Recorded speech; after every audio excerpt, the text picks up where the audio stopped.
we're talking now in January 2025 about what Trump's foreign policy team is going to be, but it may just be one of several foreign policy teams we see over the next 4 years. Welcome to Global Dispatches, a podcast for the foreign policy and global development communities and anyone who wants a deeper understanding of what is driving events in the world today. I'm your host, Mark Leon Goldberg. I am a veteran international affairs journalist and the editor of UN Dispatch. Enjoy the show.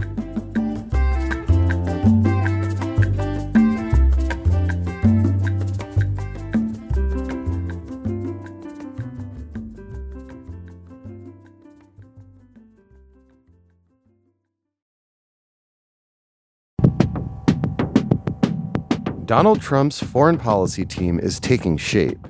So for today's episode, I wanted to give listeners a deeper understanding of some of the key players that will shape U.S. foreign policy in the years to come. My guest is Josh Keating, a senior reporter at Vox and a veteran of D.C. foreign policy reporting. We go through a list of the key foreign policy figures in the incoming administration, discuss the distinct foreign policy traditions and personal experiences that have informed their worldviews, and explain what baggage, or perhaps more charitably, perspectives they will bring to their new roles. We then discuss how key decisions on Ukraine may determine what faction of Republican foreign policy ideology may have the upper hand in Trump's second administration. This episode is, of course, very timely. It is also freely available, but if you'd like to still support the work we do at Global Dispatches and in the process get regular essays and posts from me about key debates in international affairs, I'd so love your support. To that end, we are running a special promotion.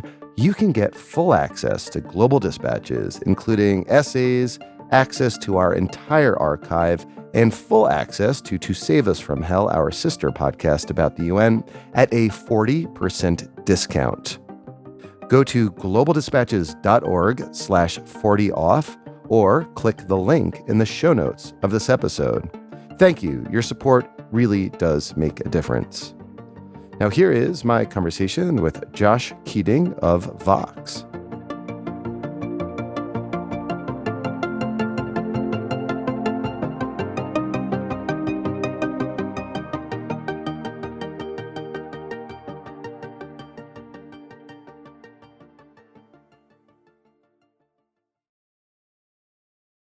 So Josh, thanks so much for chatting with me today. I wanted to just kind of go through some of the key personalities that will be filling Trump's foreign policy team with you and have you kind of explain a bit of their background and what they bring to the table. Let's start with Mike Waltz, the National Security Advisor designate. Now, this is not a Senate-confirmed position. So Mike Waltz will be the National Security Advisor, barring any unforeseen circumstances. What's his background and how did he gain Trump's confidence? Mike Waltz is a congressman from Florida, a military veteran. He was the first Green Beret ever elected to Congress. And, he's somebody who I think you would have traditionally identified with the more sort of hawkish wing of the Republican Party. If you look at his statements on China, on the Middle East, and Ukraine even. I mean, I think what's been interesting about him to me is how in the last couple of years, particularly on the issue of Ukraine, which has been the subject of a lot of division within the Republican foreign policy world, he's kind of shifted from initially, hanging a Ukrainian flag in his office and pushing the Biden administration to provide more weapons. He's now a little more skeptical. He's voted against some of the more recent aid packages, and he's somebody who's talked about what he sees as the issue of providing too much treasure and effort in this war in Europe when we should be focusing on the real threat from China.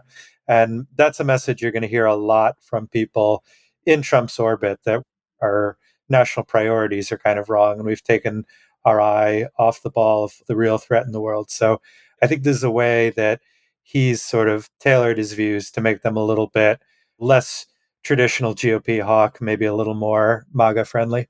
So you sort of preempted where I was hoping to lead this conversation several minutes from now, which is how Okay. these personalities will inform the debate around Ukraine, which, as you noted, is where you see the most profound and distinct divisions in Republican foreign policy right now. There's like unanimity on the Middle East. There's more or less unanimity on China, at least in broadly speaking, in the Republican caucus, but Ukraine is where you see the division. So that's where I was hoping to take this conversation several minutes from now. But before we get there, I wanted to ask you more about Mike Waltz and the position of national security advisor. So essentially, there are two types of national security advisors. There's the kind of so-called honest broker, the person who kind of judiciously and dispassionately brings different viewpoints to the president and lets the president have all the available information required to make his decision. And like Brent Scowcroft, George H.W. Bush's national security advisor, is the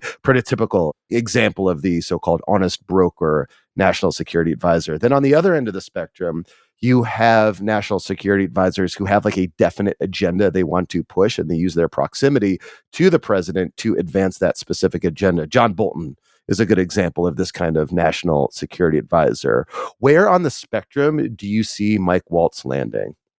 Definitely the priority with, and this is true for Waltz, and I'd say it's true of all the people we're going to be talking about, is that this time around, the priority for Trump seems to be on loyalty and on people that he's going to trust to carry out his agenda. I think, in his first term, he felt sort of frustrated, particularly by his national security team of people who came in with their own agendas. You talked about John Bolton. Maybe the best example of this is somebody with a strong ideology, a extensive background with his own agenda coming in, not somebody who saw eye to eye with Trump on quite a few issues from, North Korea to the Middle East to Russia. And I don't think he wants people like that in his administration anymore, who he's going to have to fire after 2 months and who are going to be writing books about him, a few months after they're in office. Waltz is somebody, he definitely has a background in national security issues, being having served in the military, having been on committees, serving on the China task force in Congress. He has a background on this stuff, but he doesn't strike me as somebody who sort of comes in intending to like shape this administration in his own image. And I would hope he's smart enough, if he's seen the first administration, to realize he's not likely to do that. So let's move on to Marco Rubio, the Florida senator, who he'll get confirmed. There won't be a problem there. And among the foreign policy team, such that it's been assembled, he's like the most normie Republican that they have. In previous eras, we'd probably call him a neoconservative. What do you think Marco Rubio brings to the table? He's was almost kind of the most surprising, just because he's so unsurprising. He's the kind of person you could see serving a job like this in a Jeb Bush administration or a Ron DeSantis administration. I'm not only naming people from Florida, but those were just the ones that came to mind. But he was somebody who's sort of seen early in his career as sort of in the John McCain mold of, national greatness conservative, somebody who believes in, America playing a kind of indispensable role in the world and sort of using its power to sort of shape a global agenda, to promote democracy. And he, like Waltz, has started to shift a little bit in the last couple of years.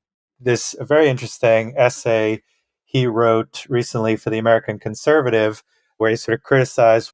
I mean, he used the phrase "the foreign policy blob," Mm, blob being the phrase people kind of use for the I believe it was originally Ben Rhodes, the Obama advisor's yeah. coinage to describe the kind of, hawkish bipartisan consensus in Washington. And that's interesting because the American Conservative, for those who don't know, is not like the kind of neoconservative publication. It's more on the libertarian restraint side of the conservative faction. So it's interesting that someone like Rubio, who has been associated with that kind of American greatness brand, is writing for this kind of magazine. Yeah, and I sort of like the model of the Republican Party factions that was laid out by Maida Ruga and Jeremy Shapiro for the European Council on Foreign Relations. It's been kind of more widely adopted in the last couple of years, where they kind of see there as being like three different GOP foreign policy camps today. And they say there are the primacists, which are what we in a previous era called neoconservatives, people who believe in more traditionally hawkish views. They see the American military powers being a force for good in the world. They want America to play a strong role in the world, take a stance on global issues, even, when there's not a kind of direct US threat or interest involved. There are the restrainers, people who you would disparagingly call them isolationists. They wouldn't like that term. The people who want to sort of pull back, they think America's overextended, needs to focus on its own problems, pull back from foreign commitments, and focus on domestic issues. And then the prioritizers, which are, a little both camps, they just think we've got the balance wrong, that we've been overextended in Europe and the Middle East and have taken our eye off the real threat, which is China. And Mm. I think this third camp, this prioritizer camp, has created a way for sort of traditional GOP hawks to find their way into the MAGA fold. And I put both Waltz and Rubio in this category. People who are sort of traditional hawks who, now they're not doves by any means, but they can sort of present themselves as taking a more iconoclastic view and saying, I still believe in a strong military deterrent, still believe in a powerful military, but China's the issue here. We got to focus Mm. on the real threat. And I think that's more the message you've been hearing from Rubio lately. And it's Mm. a pivot.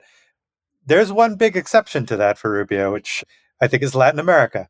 He is Cuban American. That's where his parents were from. And it's a region of the world he's taken a strong interest in throughout his career. During the first Trump administration, people nicknamed him the Secretary of State for Latin America just because sometimes he seemed to be the one, setting the agenda for the executive branch for the Trump administration, even though he's just a senator at the time. And so, I think it's always an issue with secretaries of state, the degree to which they're sort of pursuing their own agenda or to which they're just sort of carrying out the priorities of the president. You could see Tony Blinken maybe as more the latter, maybe John Kerry under Obama's more the former, somebody who's sort of seen as sort of freelancing. If we see Rubio kind of carve out his own little sinecure, I think Latin America would be where you'd expect to see it. And I think that could indicate, stronger support for the opposition in Venezuela, for instance. I wouldn't expect to see any lightening of sanctions on Cuba in this second Trump administration term. So I think we may see a sort of more ideologically driven, more sort of traditionally hawkish stance in that region of the world. And that's where you might see Rubio's Mm. influence. So I wanted to move on to Pete Hegseth, Defense Secretary nominee. First, at this point, do you think he'll be confirmed? What's your sense of the whip count in the Senate right now? I'm not close enough to it to say for sure. I mean, there's been reporting this week. I think CBS was reporting that John Thune, the new Senate Majority Leader, has privately told Trump that he thinks he has the votes for Hegseth. So Hmm. that would indicate he has the votes for it. I wouldn't have necessarily predicted a few weeks ago, but if I had to put money on it now, I would say he's probably going to be confirmed. I mean, this is like maybe me editorializing here, which I don't do often on this show, but I'm happy. We've known each other a long time, Jack. I can do it a bit. I don't know. Hegseth to me seems like just kind of a bit of a lightweight who, among other things, like ran like a small nonprofit into the ground. And now he's being put in charge of the single largest bureaucracy in the United States. And to me, that seems like a recipe just for like managerial disaster, which I suspect might impact his ability to hold much sway in the key Trump administration debates on foreign policy going forward. But I could be totally wrong. What's your sense? Yeah, I mean, obviously, the coverage of Hegseth's nomination has been dominated for a very good reason by reporting about his drinking on the job, both at the nonprofit he worked for and at Fox News, where he's currently a host, allegations of sexual assault and harassment, reports that when he was going to serve with his National Guard unit at Joe Biden's inauguration, he was flagged as an insider threat because of tattoos he has, which are associated with right wing Christian nationalism. So, an unconventional choice, to say the least. I can get into his foreign policy views, which we know a little bit about, but I honestly don't think that's the reason he was picked. I don't think it's because of his positions on Iran or Russia or China or anything else. It's really his focus on sort of culture war issues, on so-called wokeness within the military, on DEI initiatives, what he sees as sort of Pentagon's prioritization of identity politics over war readiness. Over, he uses the phrase "make America lethal again." That as he sees it, we've gotten too soft. He doesn't like having women serve in combat. He's inferred that General C.Q. Brown, the chairman of the Joint Chiefs of Staff, may have only gotten that position because he's black. So I think that this is what his job is within the Trump administration. And Yeah. the administration has talked about making lists of generals that they may want to effectively purge, to fire, and the president has the right to fire generals. I've talked to a lot of people who say president should be less shy about firing generals for performance reasons, that they're maybe too deferential to the military. But I think it's definitely a problem when you see it being done politically in this way, the generals just being, fired because of, a culture war agenda by the incoming administration. Yeah, I mean, it sounds like you sort of agree with my premise, which is that in terms of like making key foreign policy decisions in the incoming administration, I mean, you'll have like Mike Waltz, you'll have Marco Rubio. We'll talk about Tulsi Gabbard in a second, but Hegseth's like influence might be more limited than those other three. If nothing else, we're talking about somebody overseeing a bureaucracy of 3 million people. This is a massive organizational job. It's not just ordering drone strikes. That's not just what the Yeah, Secretary of Defense does. This is just an epic managerial task. And, yeah. there's very little in his resume that suggests that he's quite qualified to do that. I think we shouldn't totally dismiss his foreign policy views because I think they're sort of interesting and they'll kind of lead us into the Gabbard section too. I mean, he's somebody who's described himself as a recovering neocon. He's somebody who served in Iraq and Afghanistan in the military. And I've talked to some veterans who see him as sort of this generation of mid level officers who served in the war on terrorism, who became very disillusioned with it. And he's talked about his frustration with the senior military commanders and the civilian leadership at that time, that he sees as sort of pursuing policies that put he and his fellow military personnel in danger for political goals that he sort of lost all faith in. I don't think we should be like totally dismissive of that either. In Trump 1, the real emphasis was on generals. Trump always talked about my generals, and that was putting people like James Mattis and H.R. McMaster into senior positions in his White House. And if you look at the pattern of people he's hiring this time, whether it's Hegseth, whether it's Mike Wells, whether it's Tulsi Gabbard, or JD Vance, even, I think it's more like younger people in their sort of 40s and 50s who were mid level officers in these post 9/11 wars who have responded to that experience in very different ways and have sort of much less traditional national security foreign policy views as a result of it. Well, that leads us very nicely into Tulsi Gabbard, the nominee for the Director of National Intelligence. Also, a military veteran who served in Iraq and a former Democrat from Hawaii. What do we know, or what should we know, about Tulsi Gabbard's worldview and why Trump may have picked her to serve such a key role? Yeah, I mean, Gabbard is somebody who was thought of early in her political career as being on the left of the Democratic Party on foreign policy, national security issues. And I think people refer to this horseshoe theory idea that, you move far enough to the left or to the right, you sort of come around, get closer to the other side.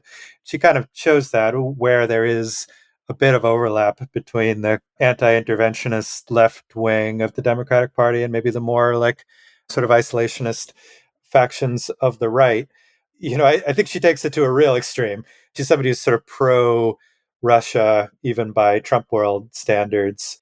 How does her pro Russia outlook manifest itself? Like, what has she said or done that suggests that she's pro Russia? Yeah, I mean, she's somebody who's blamed the war on Ukraine on the US ignoring what she calls Russia's legitimate security concerns and said that, the US sort of faces no national security threat from Russia. And so that's essentially the Kremlin line that it was US and NATO expansionism that led to the war in Ukraine, not any actions by the Kremlin. And I think what's gotten much more attention, particularly given the events in the Middle East over the past few weeks, has been her views in Syria. She famously traveled to Syria, met with Bashar al Assad, sort of denied any of the vast array of war crimes that the Assad regime has been accused of, dismissed the Syrian opposition like wholesale as jihadist terrorists.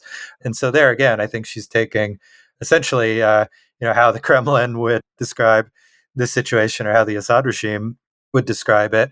And it's interesting because I think this is an issue where I think there are going to be some clashes with the rest of the Trump team, particularly when it comes to the issue of Iran. In 2020, she denounced Trump's drone strike that killed the Iranian general Qasem Soleimani. She called it a unconstitutional act of war. And so when you're going to have people in the Trump administration arguing for a very hawkish maximum pressure approach to Iran. And that has not been her view at all going back over her career. But she's somebody who left her former party, the Democrats, called it like an elitist cabal of warmongers, and has joined the Republicans. But, I think she's going to be an odd fit in this administration. And I think somebody who's going to be, even if Trump sort of liked her support during the campaign and liked having a former Democrat speak up on his behalf, especially as he was sort of presenting himself as the peace candidate, casting the Biden administration as the war party. I think it's still going to be a recipe for a lot of clashes. Yeah, I mean, to the extent that anyone might like resign and go down in flames, it would probably be her, just given her kind of ideological predilections, which earlier you described the three kind of prototypes of Republican foreign policy these days, and she definitely falls into that more isolationist camp as opposed to the others. I would almost compare her to RFK Jr. as somebody whose sort of disaffection with the Democrats has led her into the Trump camp, but doesn't necessarily see eye to eye with their new colleagues on a whole array of issues, which I could see as a recipe for clash. And it's worth pointing out, like the one thing that distinguished the first Trump term was a really high degree of turnover. He went through, I think, 4 national security advisors and bunch of acting secretaries of state, 2 Senate confirmed ones. So we're talking now in January 2025 about what Trump's foreign policy team is going to be, but it may just be one of several foreign policy teams we see over the next 4 years. So before we talk about Ukraine, is there any sort of personality that we ought to be talking about but are not, or any kind of groups of people that you'd be focusing on in the coming administration as you do your reporting on Trump's foreign policy? I'm going to be interested in Elon Musk's influence. He's somebody who has a lot of commercial interests in China and has, given interviews effectively saying that they should find some arrangement where, Taiwan could be governed by China under a kind of one country, two systems arrangement, which, I was in Taiwan recently speaking with officials there. And I think Musk's sort of rhetoric and his China interest is something that really concerns them. He's somebody who I'll be interested to see the degree to which he's throwing his influence around on foreign policy. We've seen in the last few weeks he's sort of endorsed several far right parties in Europe, so he may just sort of be running his own kind of freelance foreign policy on the side, and it'll be interesting to see how that fits into the team overall. So on Ukraine, I mean, it seems to me, and you this alluded to this at the very start of our conversation, that the Trump administration's decisions on Ukraine will be like a forcing mechanism to Trump to kind of get him to choose what side of that foreign policy divide within the Republican caucus he's on. What do you foresee as being some of the key decisions that he will have to make? And what do you foresee being like the inputs from his team regarding those decisions? Trump has talked about resolving the war in Ukraine in 24 hours. I think that's going to take a bit longer than that. Perhaps it was a metaphorical 24 hours. But, I do think it's likely we're going to see some form of ceasefire talks within the next year. And that may have happened even if Kamala Harris had been elected. We'll never know. But I don't know that we're going to see, Trump just sort of drop support for Ukraine immediately as much as, I think there are some sort of factions of the MAGA movement that would like to see that. But there will be some pressure on Ukraine to accept territorial concessions. And from Volodymyr Zelensky's recent statements, it seems like he's kind of come to grips with that. And he's talking more about security guarantees. And so, what are security guarantees that would be enough to make Ukraine feel secure, but would actually be acceptable enough to Russia to get them to stop fighting? That's going to be a really tough needle to thread. And I think it's going to take a while to negotiate. Ideally, this would be a process they'd approach with a good deal of patience and a expectation that this is going to take a while and something they're going to have to work through. And it's going to require sort of diligent engagement. Is Trump going to have the patience for that, or is he just going to want to cut bait at a certain point? Is he going to get so frustrated he'll actually increase support to Ukraine or take all the Biden era restraints off, which is something he's actually suggested he might consider doing to force Russia's hand?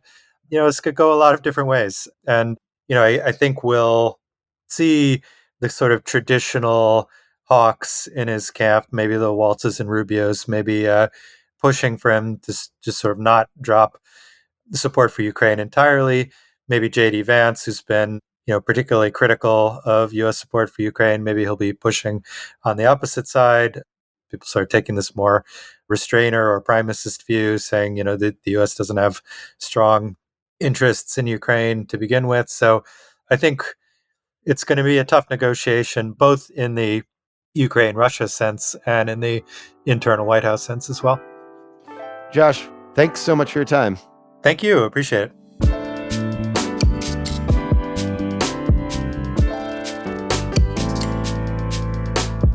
Thanks for listening to Global Dispatches. The show is produced by me, Mark Leon Goldberg. It is edited and mixed by Levi Sharp. If you are listening on Apple Podcasts, make sure to follow the show and enable automatic downloads to get new episodes as soon as they're released. On Spotify, tap the bell icon to get a notification when we publish new episodes. And of course, please visit globaldispatches.org to get on our free mailing list, get in touch with me, and access our full archive. Thank you.